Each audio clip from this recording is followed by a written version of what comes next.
A lovely good morning and a very warm welcome to today's episode of Camnet TV Breakfast Show.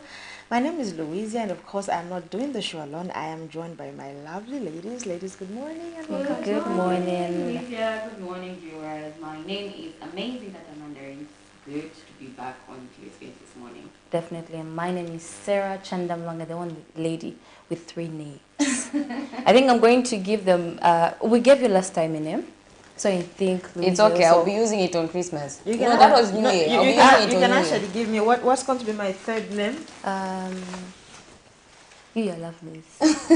Greatness. Okay, so my name it's is interesting, right?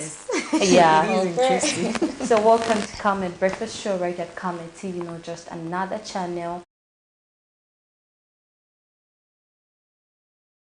Prepared to hear what we have for you, and we're going to update you of the things that you passed during the week. And our topic of discussion today, what is your take on the introduction of waste bins in bars? Though I just feel that we already had them, but only that the rule wasn't like implemented, it wasn't taken serious, though it was already there. But anyway, it has been introduced. So what is your take on it? You can give us a call using the numbers that are on your TV screens, or text us. Or better yet, you can go on our Facebook page, because we're streaming live on our Facebook page, Camnet TV. Leave your comments there and let's just get interactive this morning. We also have a couple of things that we have lined up for you. Like Sarah said, we have some stories that took place during the week that we'll be zooming in, and of course some stories that we had yesterday on the news, and we would love you to be part and parcel of the show by calling. Unfortunately, today we're unable to take calls. Today we're unable to take calls, but you can text us and then you can leave your comments on our Facebook page. Let's just get to hear from you. What is your take on our topic of discussion this morning? All right, so to kickstart the show, let's actually check out, how best we can actually keep our bodies fit, and probably we can actually learn 1 or 2 things. If you haven't been embarking on that journey just yet, I think it's high time that you watched our first segment, which is the morning boost. And then after that, we'll get back in the studio and we'll be discussing more on our topic of discussion for today. So let's go on our first segment. We'll be right back.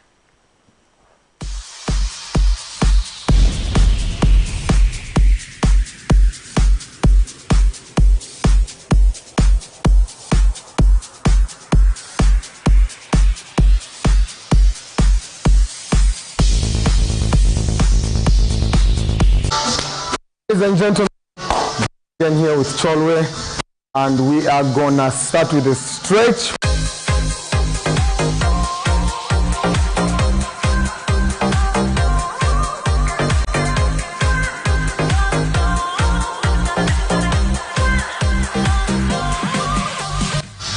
Ten for 10. 1, 2, 3, 4, 5, 6, 7, 8, 9, and 10. The other side. 1, 2, 3, 4, 5, 6, 7, 8, 9, and 10. All right, so we're gonna start with squat jumps for 1 minute.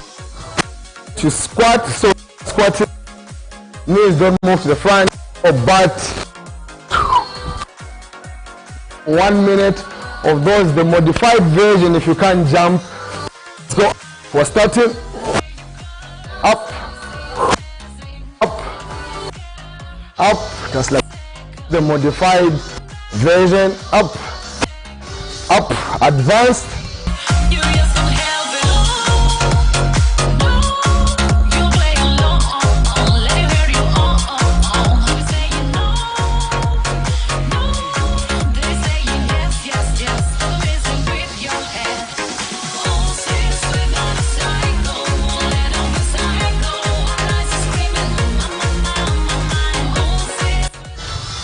Up, modified version, but out. You don't want to the front. Remember that. Up, up, up. Just like that. Up, up. Advanced. You breathe.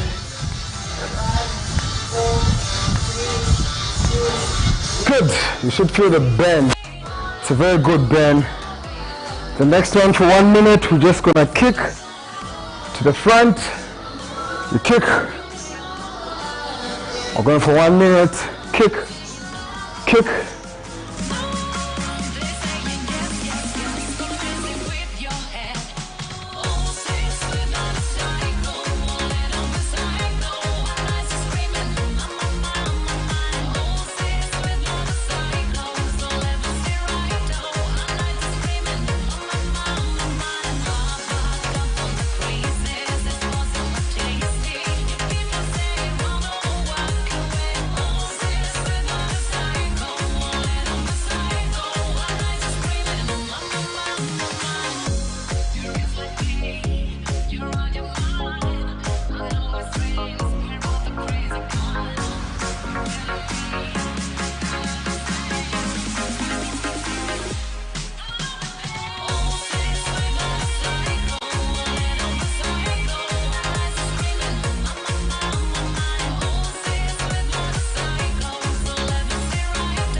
You could go at 10 seconds of this.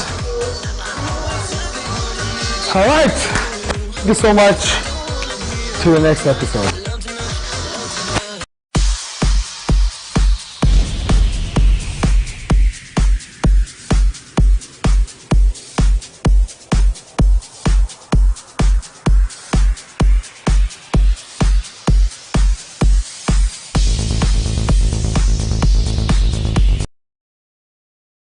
And that is what we're talking about. It is very important to keep fit. It is very important to exercise. Ladies, do you exercise? I think I did mention last week that I do. Yes, I actually go for morning run like every day apart from weekends because weekends are special. So when I wake up in the morning, I'm in a different mood. It's either my vision is blurred. It's a long story, but yes, it's very important to wake out. It is once or twice, maybe in a week. For me, I used to wake out. I used to do some squats. What happened? I stopped. Why? I just stopped because I started experiencing a backache. Back pains mostly. I mean, you're definitely going to experience pain as long as you're and I wasn't interested. So I was like, okay, first I rest, then I'll continue later on. But it's very important working out. At times we advise people, especially those who are driving maybe for a long period of time, you know, maybe the whole day they've been driving, maybe just to take a walk, a 30-minute walk or 20 or less than that. It's very much important in order to keep the blood flow in your body. Exactly. But there is a crazy notion that says people who are slim are not supposed to exercise or exercise. I don't really see the logic. Is it not everyone who's supposed to keep fit? Okay, I think in Zambia, we have just made it, I don't know really, but we have just made it a habit of thinking exercise is supposed to be done by people. But it's supposed to be done by everyone because you're keeping fit. It's for your own healthy. Exactly. Yes. So and there are times but maybe you're working on a certain, I would say, let's see, okay, like for the squats or any other exercise done, there are certain parts of your body maybe you're working on. Like maybe you work on your squats, maybe you want to make the muscles expand in a certain position. Yes. So as for sleep, oh, we're definitely fit. We don't need exercise. No, stop deceiving yourself. If there's someone at home who's thinking like that, stop deceiving yourself. Exercising is for everybody. It doesn't matter your body type, whether you're thin, you're tall, you're short, you're fat, you're anything. And I don't think fat is the right word, is the right term. I think thick is the right term, in my opinion. Big, sure. Yes. You just need to exercise, you need to keep fit. And talking about healthy, let's just get to see what our doctors have for us this morning on our Health Corner.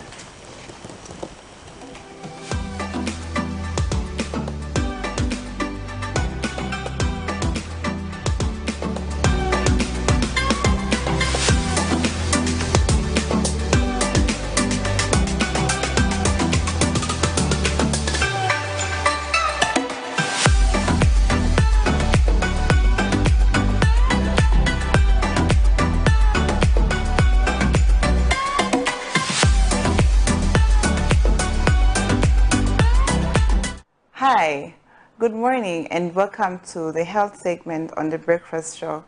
I am Dr. Nakuyena Mfaya. So this week we have been talking about diabetes, and yesterday we talked about some of the signs and symptoms of diabetes. We say that people who have diabetes would have symptoms of eating too much, more than they usually do, or urinating frequently, and also drinking more water than they usually do. People with diabetes may also have other symptoms of weight loss and eye complications and high blood pressure.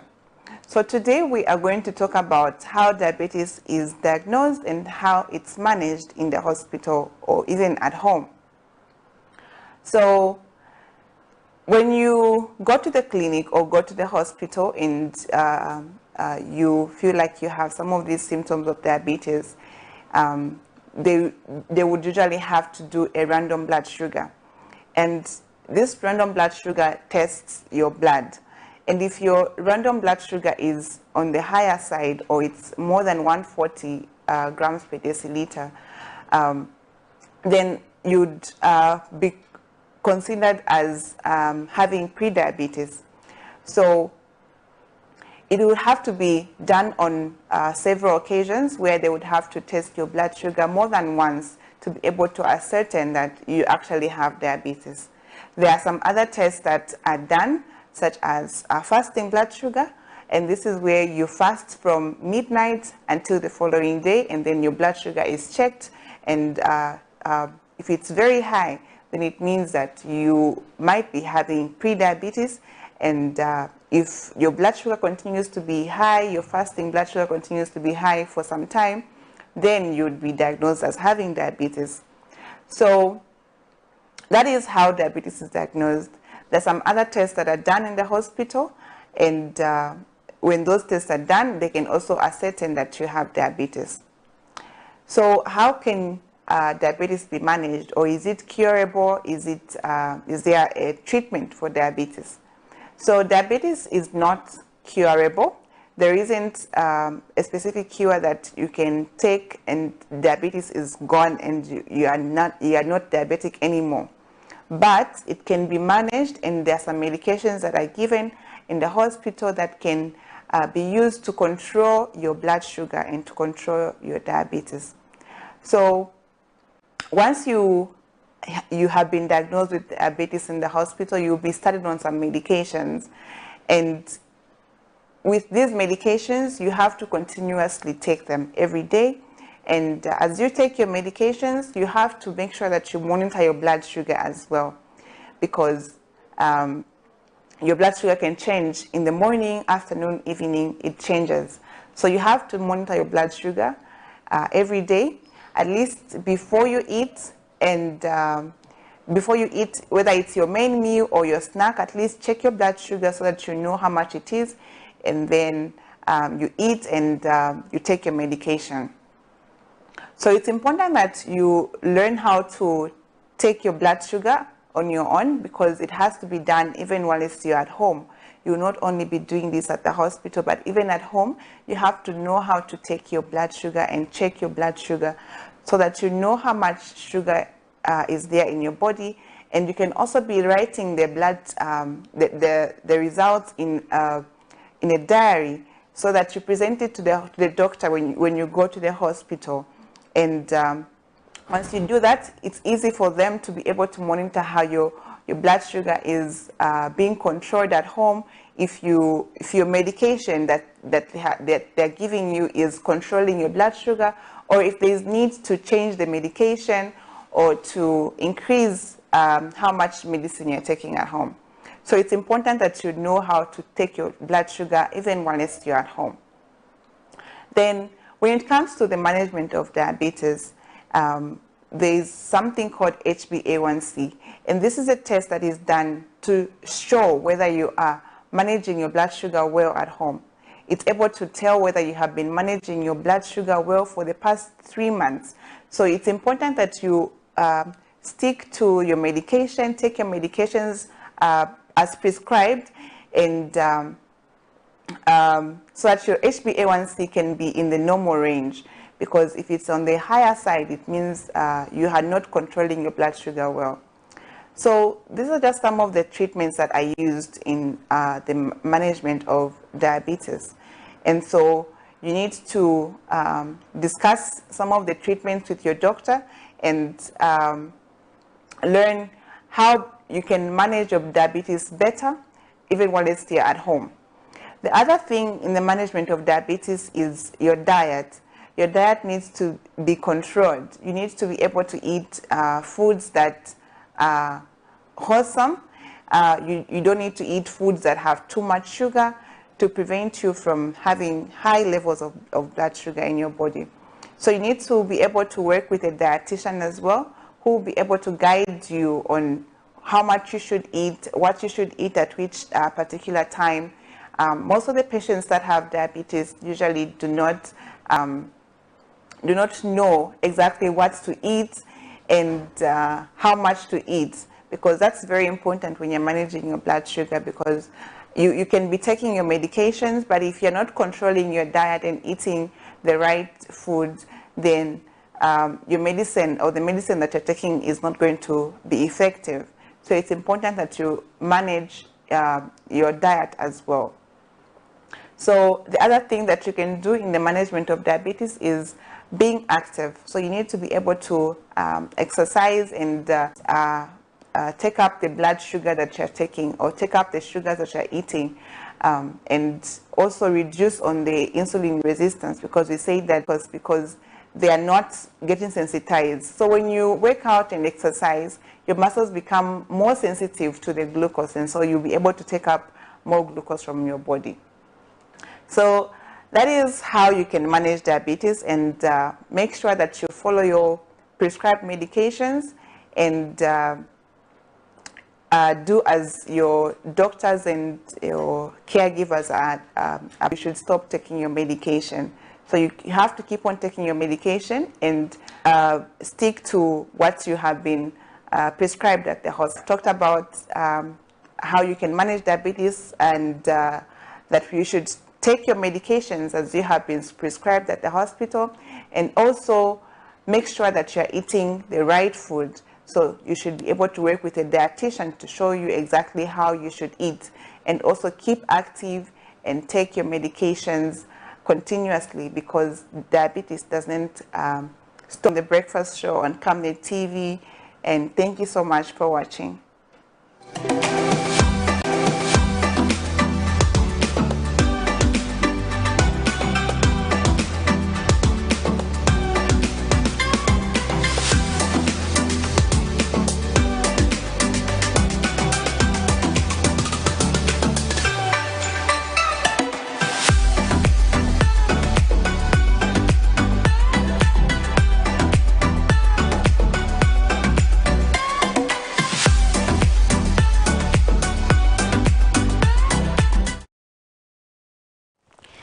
I hope we have learned a thing or two about diabetes, and I think I had some misconceptions about the whole thing. I'm glad that we have doctors that are here to help us understand the important things about our health. Of course, they give us different kinds of topics every time they are on scene. So we urge you, our lovely viewers, to join us from Monday to Saturday for the breakfast show, and then you get to learn some of things. And just to mention, the Health Corner is up for sponsorship. So for those that would want to sponsor the Health Corner, you can come through to our studios, or you give us a call, and then we'll tell you the do's and the don'ts, or how you can go up. We've also learned maybe one or two things out of, like you said, the clip that we had.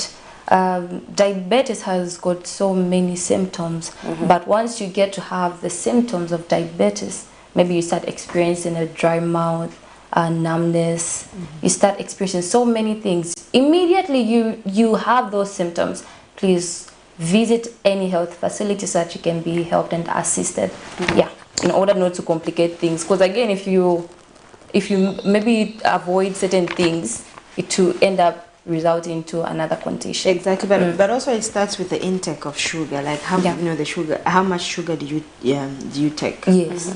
It also starts from there. So initially, it's about controlling the intake of sugar before it actually becomes worse. Exactly. So if you are a sugar lover, it's high time that you actually listened.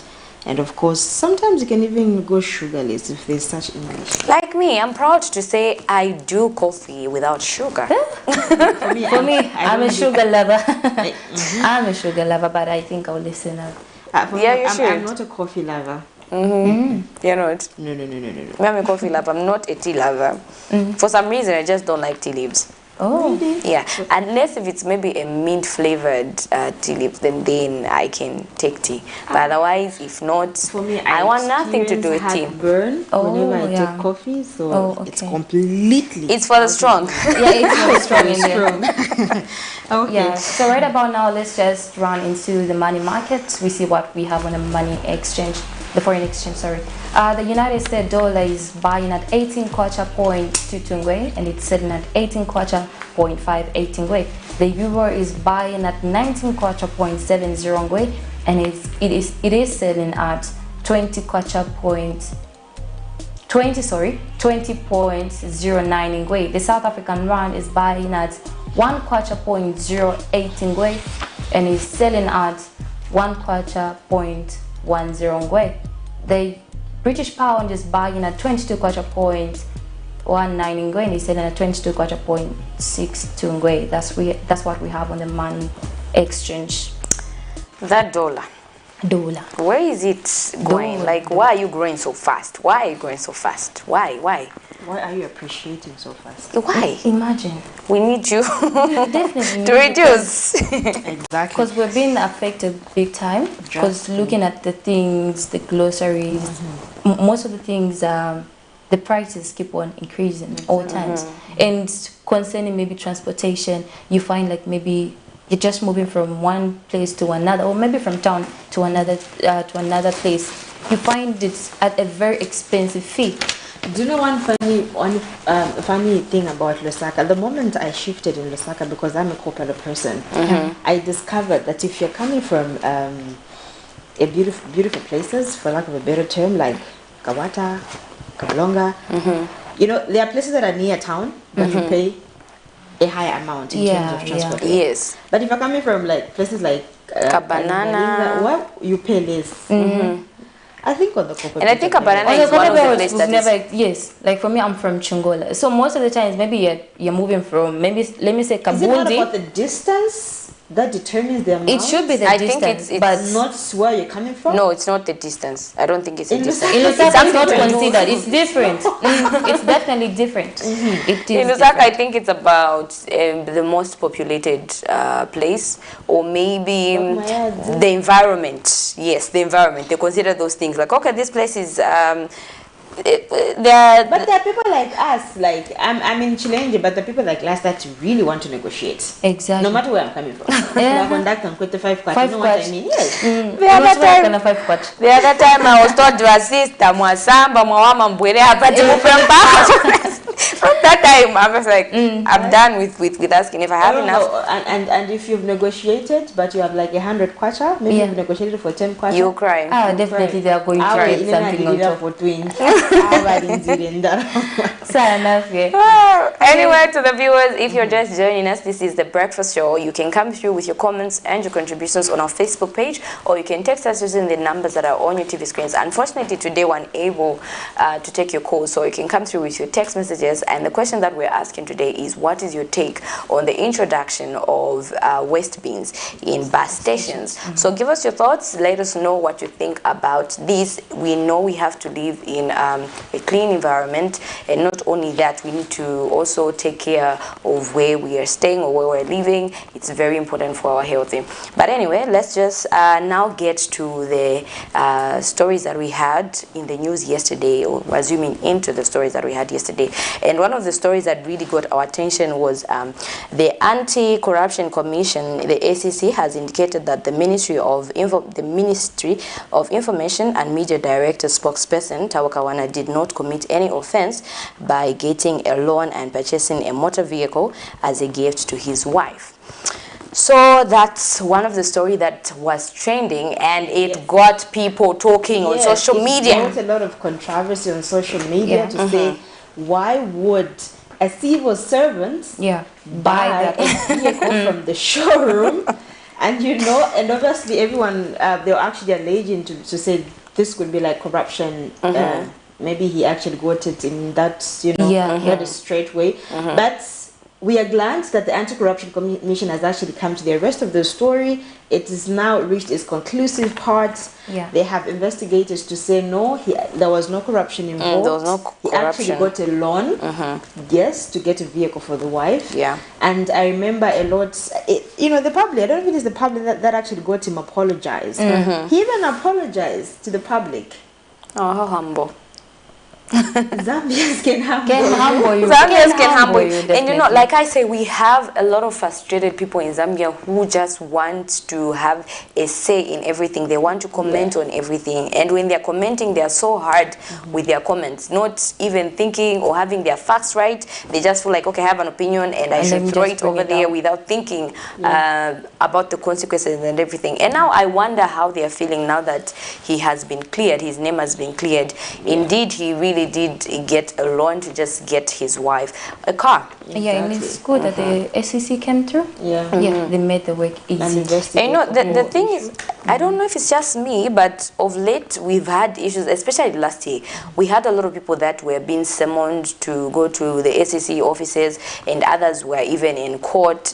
And everybody has just been proven, you know, they've just been proven like they have no cases to answer, like they are free, they are everything. And one of the people that was being followed by ACC was Bowman Nosambo, especially the former ministers from the previous party. You know, the moments that we actually had a new regime, I think the Anti-Corruption Commission had visitors just when you know, the UPND took over. And I think that office was being visited much often. Most of the time. It was. Exactly. Now the sad thing, okay, for me it's sad, because we had these people that were being summoned, we saw they were in court, but then they were proven not guilty. How come this time around they were caught again? They were caught upon, and they were reinvestigated. And obviously they were trying to find out, they still have cases to answer. But again, one funny part about Zambian laws again is that, you know, we've seen so many laws that have been implemented in Zambia, but most of these laws, they actually die natural deaths. Unfortunately. You know, I can give an example of what we're discussing today, the introduction of bins in bus stations. I mean, this is not the first time government is introducing this. But again, the problem still goes back to operators, the people that operate within the bus stations. So today, government can actually come up with a law, the next day, they will just abrogate it. Maybe like for 3 days, they work on it, after the other day, things change. So sometimes I don't really know if we're supposed to blame the lawmakers or us, the ones that actually needs to abide by the law. I think it's the us. lawmakers, because they are not really putting... They're not consistent. Yes, they are not consistent. And then also there are no, measures that have been put in place to say these are the consequences that people will be facing if they don't oblige to the rules that have been put in place. But don't you think government really does now? Because Yeah, even just it for them does to it, come but up it's with more a like law- coming up, yes. But even for them just to come up with a law, I'm sure there are pros and cons to say if you go against this law, you're going to face the wrath of the law. For me, I think it's us. I wouldn't blame the law. No, people always be people. People always be stubborn. You know, some people just have the mentality of wanting to show themselves like, you know what, I can do whatever I want. This is me. I have my rights. And especially with the thing of human rights, people are abusing their rights. Definitely. They feel they can just do anything and no one will question them. So I think it's the lawmakers. I would put the blame on the lawmakers because they are not putting in measures that will make people face consequences for not doing certain things that we have to follow. That's what I'll say. But anyway, This debate can actually go on and on. Although I don't agree with you. of course, we disagree. We are the next story. Of course, let's just get, and this story was found by Zipporah Mushala.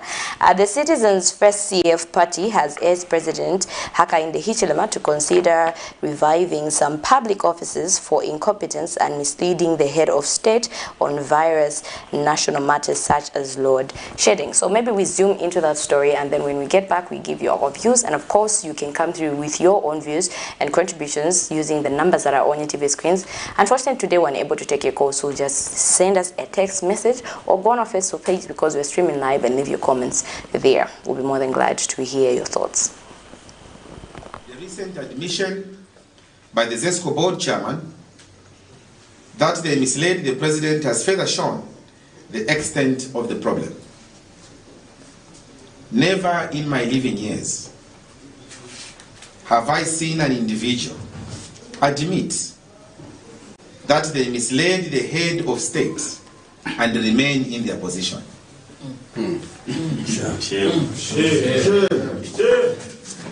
Despite his taking on of the blame, we know that the chairman is far removed from the day-to-day operations of ZESCO.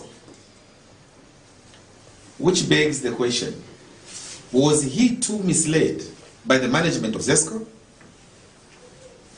It is shocking that given the embarrassment that has befallen the president following his numerous comments, first on how he would end load shedding prior to being elected, and second, that he had ended it within 8 months of being in office, so many of the people who told him it was over remain in office. The list of people who could have misled the president is endless.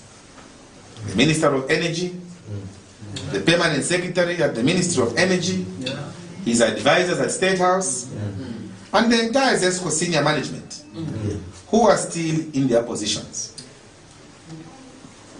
When one looks back regarding ZESCO, it seems the president has been misled for a long time. All right, so that is our second headline for today. Remember, we are still discussing the issue of government introducing waste bins in buses. You can actually come through by, getting interactive, sending in your text message through the numbers that is on your screen, or better yet, you can actually visit us on our social media, that is Camnet TV, and you can as well drop a text message from there. Let's get interactive just like that. All right, so our second clip, we are actually seeing Mr. Harry Calabar, who is the Citizens First Party president, actually calling on the Republican president to actually get rid of some of his workers who are not really showing, who are not competent enough, for lack of a better term. He's actually calling for resignation, firing of some of his ministers, I would say. He recommended firing. Yes, he recommended for the Minister of Health, that is Suvio Masebo, and also the Managing Director for ZESCO, Victor Mopani. That story actually remembers when the Republican president actually had a meeting with energy stakeholders, and Unfortunately, Mr. Mopani was not there. He sent a representative, and the president requested for a representative to call Mr. him. Mopani to be part of the meeting. I mean, you know, in as much we actually experiencing load shedding, this is something very serious, and I don't see a reason why Mr. Mopani wouldn't attend the meeting. You know what I mean? And send a representative. I think that is what Mr. Calabar is actually trying to talk about. And then the issue of Sylvia Masewo, her being the Ministry of Health, the issue of drugs is still something very serious and something very big. Very big. But again, I think calling for recommending the president to fire her would it be really a solution, or probably he should he should actually provide his checks and balances by providing alternatives, and not necessarily firing her. That's it.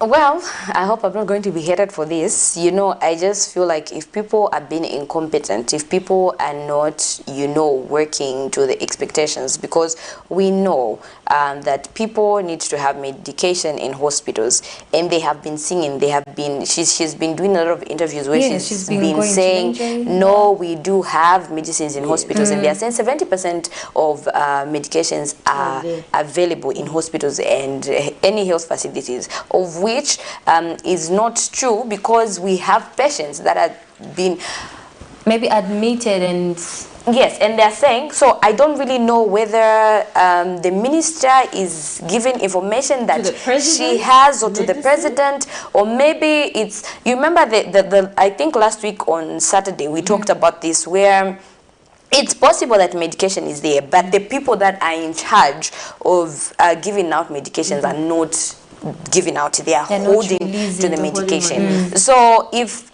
she's been saying medication is there, but people are still complaining, she needs to follow up and say what is going on, what is happening. But if people need to be fired, let people be fired. So one of the core values that people are really not following in these sectors is transparency.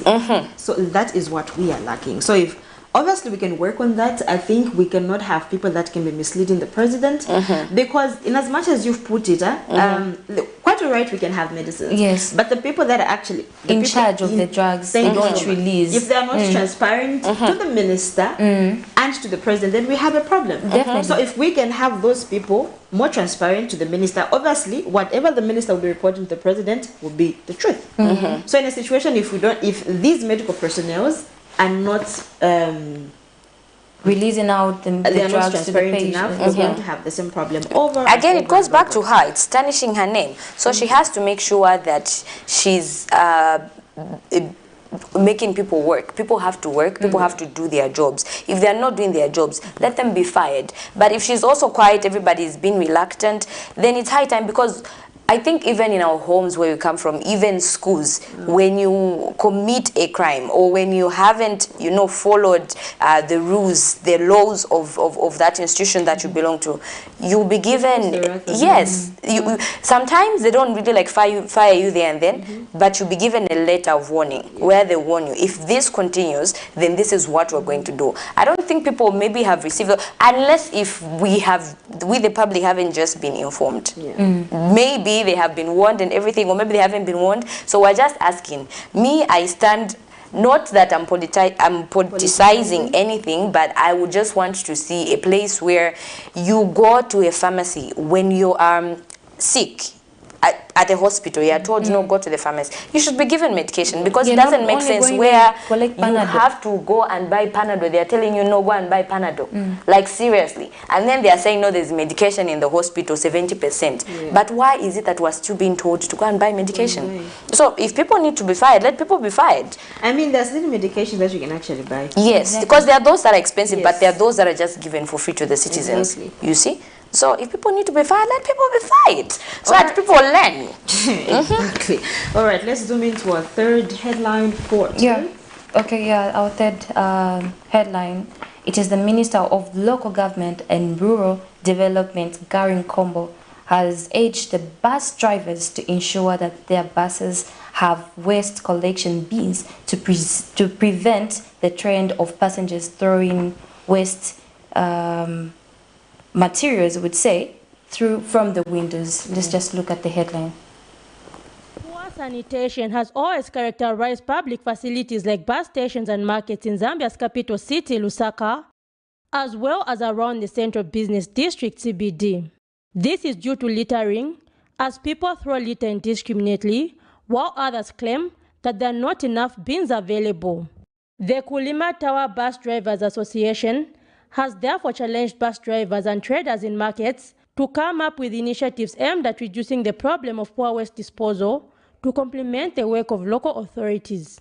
Association chairperson Nicholas Banda says to lead by example, the association has purchased 30 waste collection bins to be placed in all bus stations within Lusaka's CBD.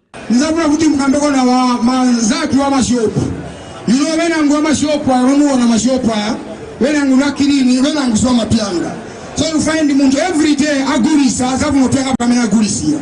As a result, totende pakira kwa mundu kulimatachi. Kakamba nawo, wati yangafanisi vive kamushe. So, isikagura madram as my drivers. Chansitifuna mulimatawa. Nitoti. Meanwhile, Minister of Local Government and Rural Development Garin Kombo has challenged the association to ensure that all buses have bins to prevent littering and avoid diseases such as cholera, as the country is currently in the rain season. As an individual, a citizen, do not always wait to say, what is the government going to do for me?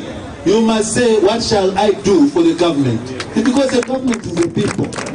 Ziko Makwambili, guys. May God bless you. May God keep you. May this particular event be the shining light on how Zambia, the whole Zambia, not Lusaka, people like you can take the initiative, the responsibility. Because in Gatiabwera cholera, sinsanka uti uyo ni minister, uyo ni driver EI. Itengari onse. Other officials who were present, among them Lusaka Central Member of Parliament Mulambo Haimbe, Lusaka Province Minister Sheo Muliata, and Lusaka District Commissioner Rosa Zulu, have also spoken out. So, nezaka mbame apti imbo stika after every year nkadi yakaya na yamanzi kunkalira station. But starting from uno mwaka wa mbele uno, this year to be a thing of the past. Mwavese sai. Mungu adalise pompasani nze. Kwa chokondweresa nichi muno mu Lusaka province ndimwe wa number 1 kulima tawa. Mupitirize ubwino. Musati kungo gwebana. Izi ndiye nchito zamene tisakira kuti muzichita. Musakira na ina yangu yachita ya bwino nchito. Tikazisunga mapini. Ningapepeko kuti tikabati seko na wote. Pati pame mzaika. Tashitako wote. Tikazichokapo izi yaini. Tikabaza tenga muzankani. Saniteni tisunge mapini. The bins have been purchased at a cost of 10,500 kwacha. Zipora Mshala, Camnet News, Lusaka.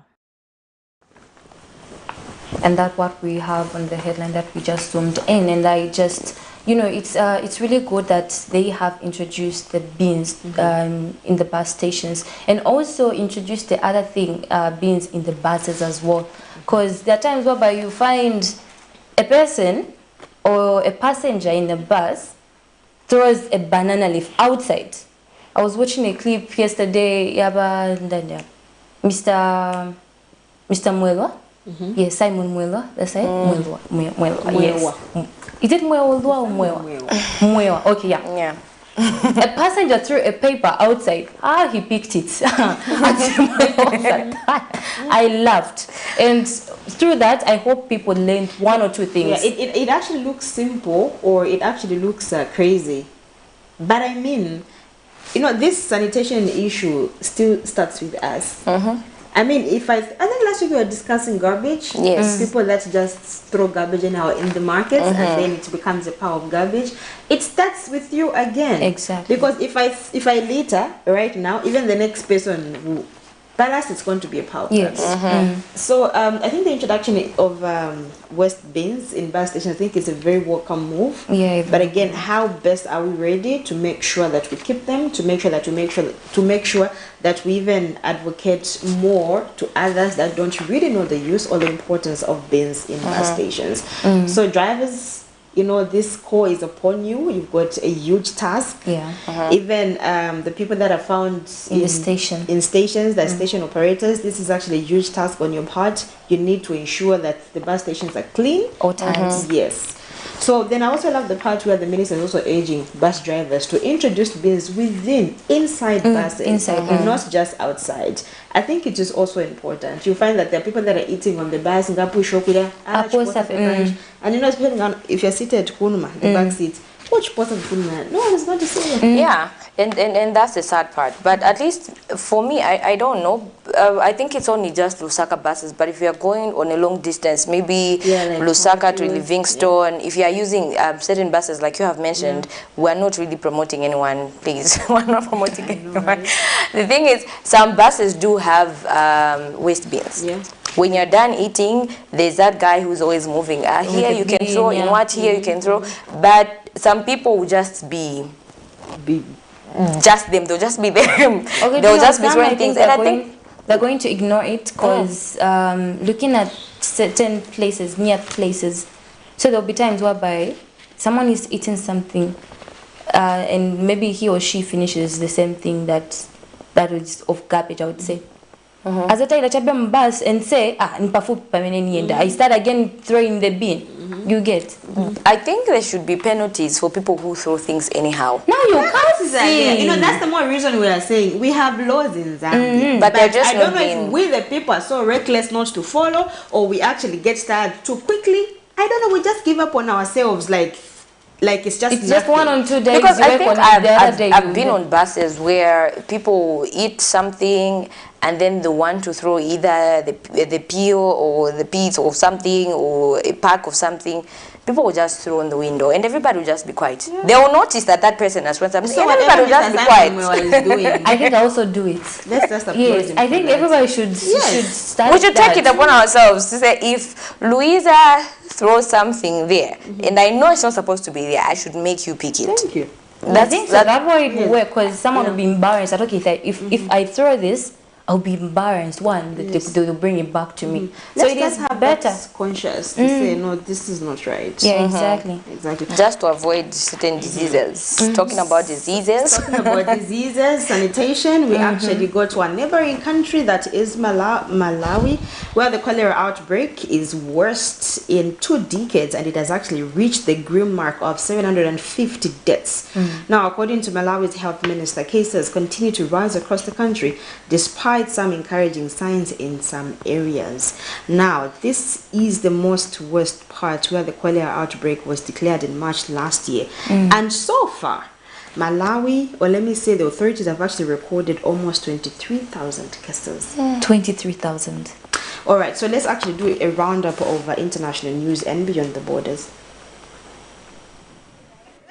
The cholera outbreak in Malawi, the worst in 2 decades, has reached the grim mark of 750 deaths. According to the Malawi Health Minister, cases continue to rise across the country, despite some encouraging signs in some areas.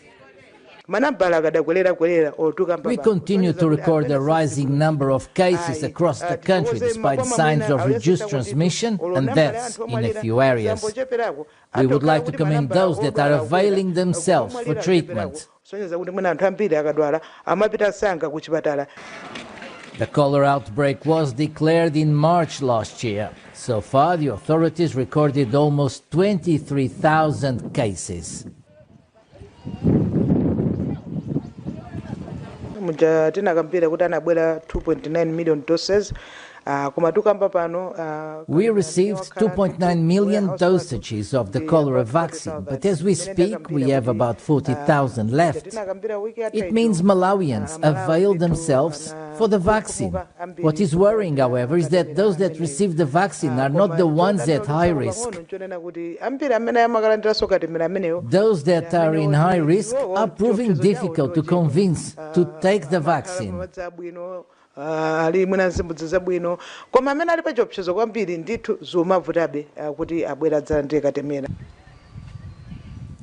to Africa's CDC, the continent's largest public health body, 14 African countries are reporting cholera cases, many of which are due to flooding across the continent.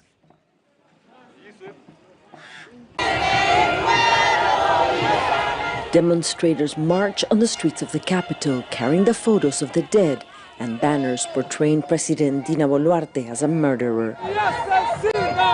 Thousands of people in Lima and southern Peru blame her for the killings. Most of the victims were young, poor, indigenous, gunned down in confrontations with the army and police, who used live ammunition to disperse crowds of anti-government protesters. I'm upset, angry, traumatized and shocked by what's happening here. I believe that people are going to force Dina Boluarte and Congress out. The worst violence in Peru in 2 decades has also prompted the governors of 3 southern regions, where most of the protesters were killed, to urge the president to resign. They say it's the only way to start resolving the spiraling unrest.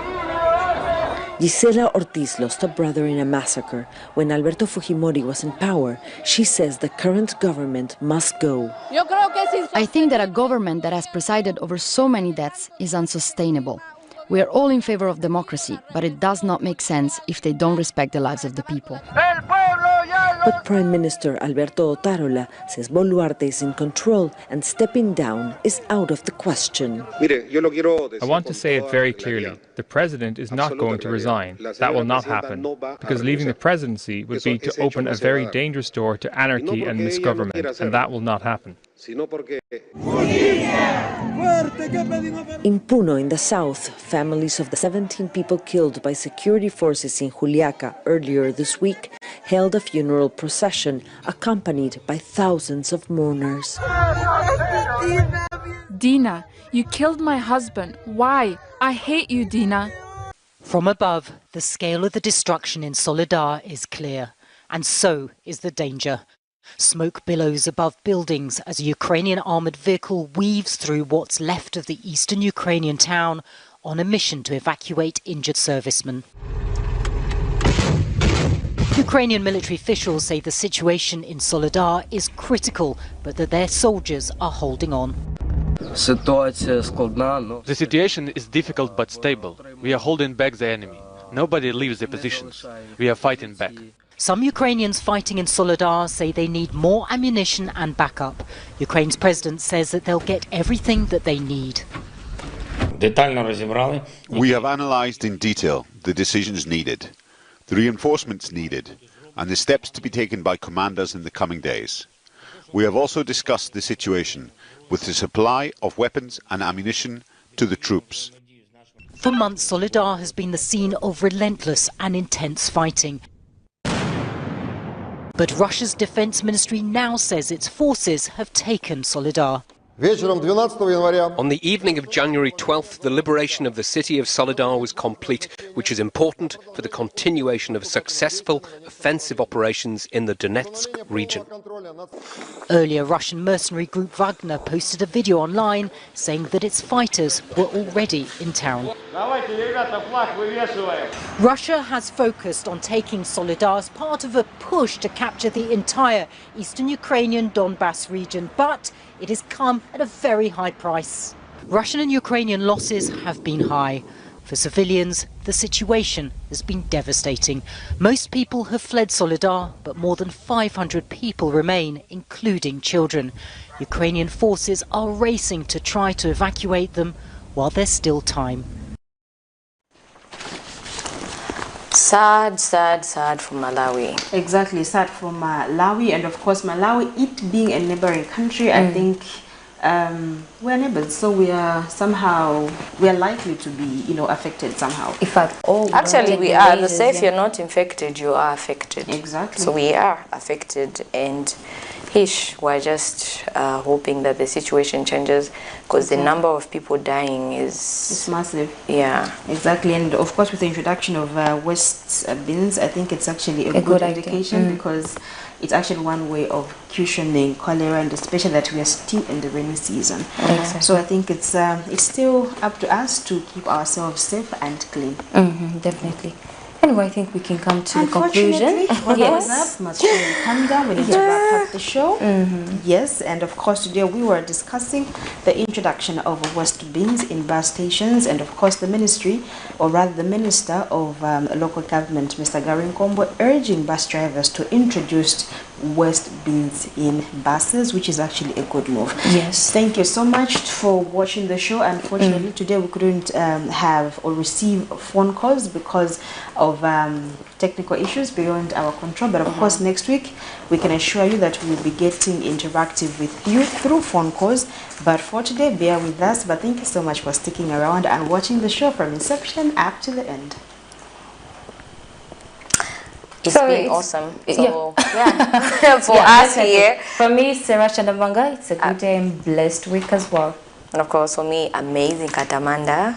And for me, Louisia, thank you so much, guys, for watching. Up until next week on Saturday at the same time, when we bring to you another great topic. Thank you so much. It's bye for now, and have a blessed weekend.